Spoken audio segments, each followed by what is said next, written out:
You know, she once played King Kong's girlfriend. And Naomi Watts is still reaching new heights in Hollywood with a career built on gutsy performances. Her latest movie conjures up the epic tidal wave that wiped out hundreds of thousands of lives across Southeast Asia. But for one family on vacation, the tsunami of 2004 was a test of survival and the fierce determination of a mother's love. ABC's Bob Woodruff talked to Naomi Watts for tonight's Nightline interview. It started out as an idyllic vacation for a young family on the west coast of Thailand. A mother and father, played by Naomi Watts and Ewan McGregor, and their 3 young sons. But the holiday soon turns to a living hell. And an epic fight for survival in the most devastating natural disaster in modern history.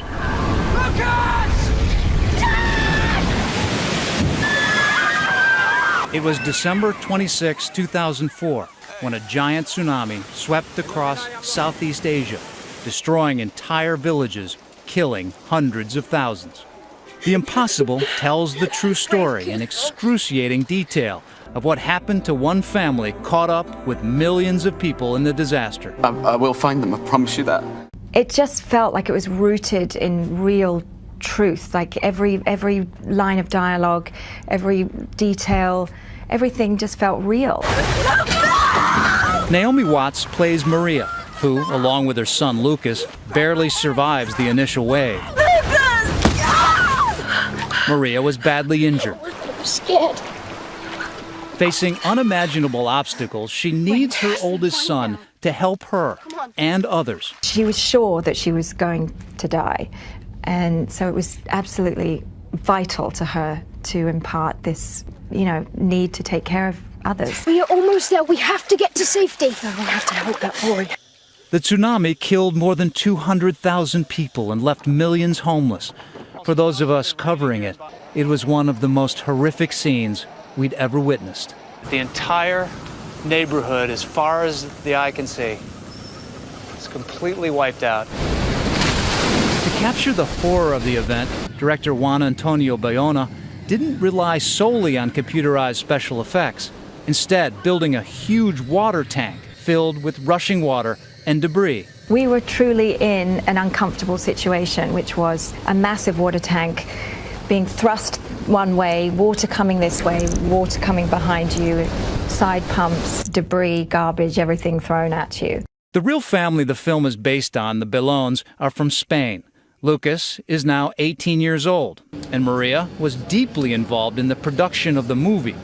We spent hours talking to each other. I wanted to get into her mind of, every moment that took place in these, 48 hours. In Thailand, they filmed in the exact hotel, now rebuilt, where the Belones were staying when the tsunami hit. Real survivors are in the movie as extras. Did you ever chance, while you were there in Thailand, to talk to some of those who survived that moment? Yes, lots. We were around it every single day. Whether you were on the set or back at the hotel, there were always reminders of it because everybody was connected to it in some way. Watts has very few speaking lines. She says only 2 pages worth and conveys all of her emotion in other ways. Thank you. Watts has never shied away from tough roles. Don't touch me! Get out of my arms now! Like 21 Grand, but she wasn't always in demand.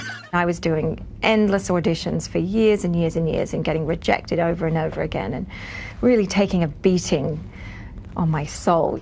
She landed a role in David Lynch's enigmatic Mulholland Drive at age 31, old by Hollywood standards.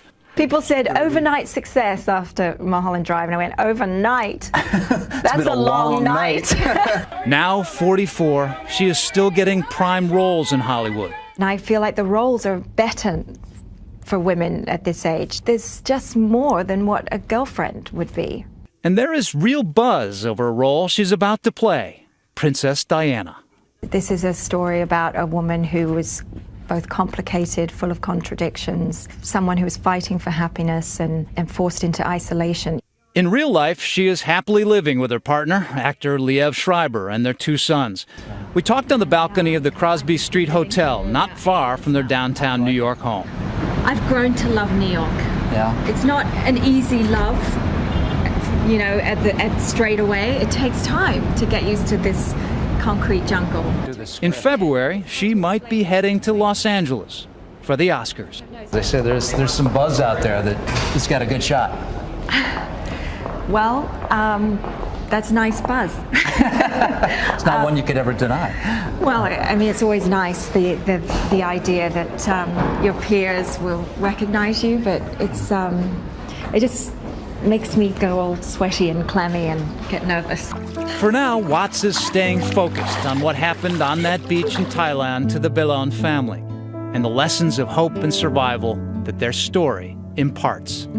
I'm Bob Woodruff for Nightline in New York.